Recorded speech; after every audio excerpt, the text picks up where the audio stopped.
بسم اللہ الرحمن الرحیم۔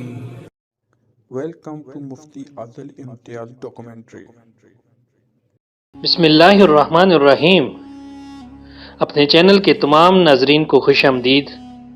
ناظرین اکرام، آج سے سیرت النبی کریم صلی اللہ علیہ وسلم کا مبارک سلسلہ شروع کیا جا رہا ہے، لیکن آپ صلی اللہ علیہ وسلم کی سیرت پاک کے تذکرے سے پہلے بہت ضروری ہے کہ آپ کو سرزمین عرب اور عرب قوم اور اس دور کے عمومی حالات سے روشناس کرایا جائے، تاکہ آپ زیادہ سے زیادہ بہتر طریقے سے سمجھ سکیں کہ آپ صلی اللہ علیہ وسلم کی پیدائش کے وقت عرب اور دنیا کے حالات کیسے تھے۔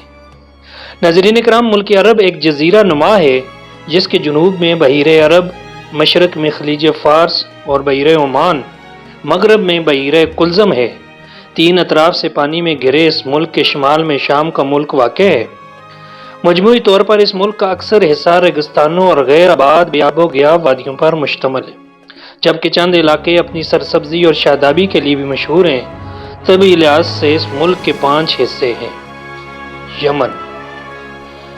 ناظرین اکرام، یمن جزیرہ عرب کا سب سے زرخیز علاقہ رہا ہے، جس کو پرامن ہونے کی وجہ سے یہ نام دیا گیا۔ آب و ہوا معتدل ہے اور اس کے پہاڑوں کے درمیان وسیع اور شاداب وادیاں ہیں جہاں پھل اور سبزیاں بکثرت پیدا ہوتے ہیں۔ قوم سبا کا مسکن عرب کا یہی علاقہ تھا، جس نے آبپاشی کے لیے بہت سے بند بنائے، جن میں مارب نام کا مشہور بند بھی تھا۔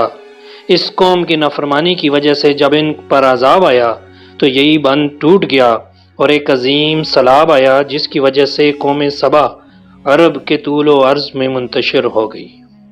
حجاز۔ یمن کے شمال میں حجاز کا علاقہ واقع ہے۔ حجاز ملک عرب کا وہ حصہ ہے جسے اللہ نے نور ہدایت کی شمع فروزاں کرنے کے لیے منتخب کیا۔ اس خطہ کا مرکزی شہر مکہ مکرمہ ہے، جو بے آب و گیا وادیوں اور پہاڑیوں پر مشتمل ایک ریگستانی علاقہ ہے۔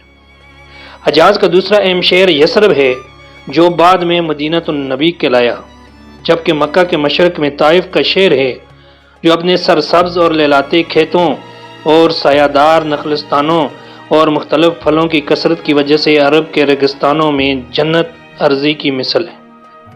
حجاز میں بدر، احد، بیر معینہ، حدیبیہ اور خیبر کی وادیاں بھی قابل ذکر ہیں۔ نجد۔ ناظرین کرام، ملک عرب کا ایک اہم حصہ نجد ہے، جو حجاز کے مشرق میں ہے، جہاں آج کل سعودی عرب کا دارالحکومت ریاض واقع ہے۔ حضرموت۔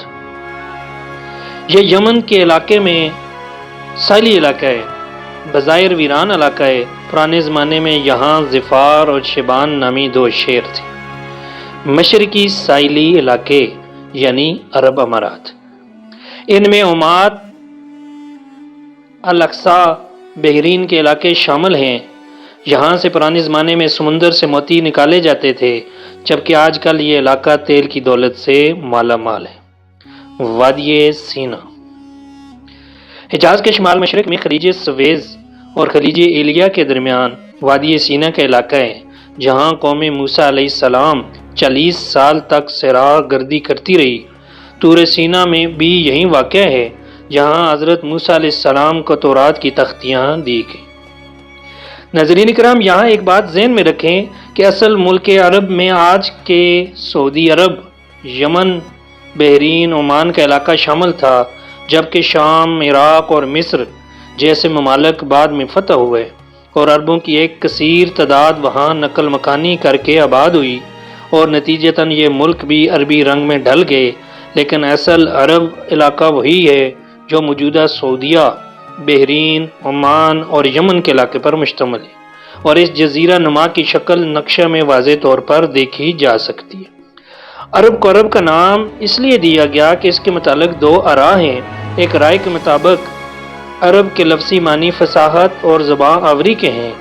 عربی لوگ فصاحت اور بلاغت کے اعتبار سے دیگر اقوام کو اپنا ہم پایا اور ہم پلا نہیں سمجھتے تھے، اس لیے اپنے آپ کو تو عرب یعنی فصیح البیان اور باقی دنیا کو عجم یعنی گنگا کہتے تھے۔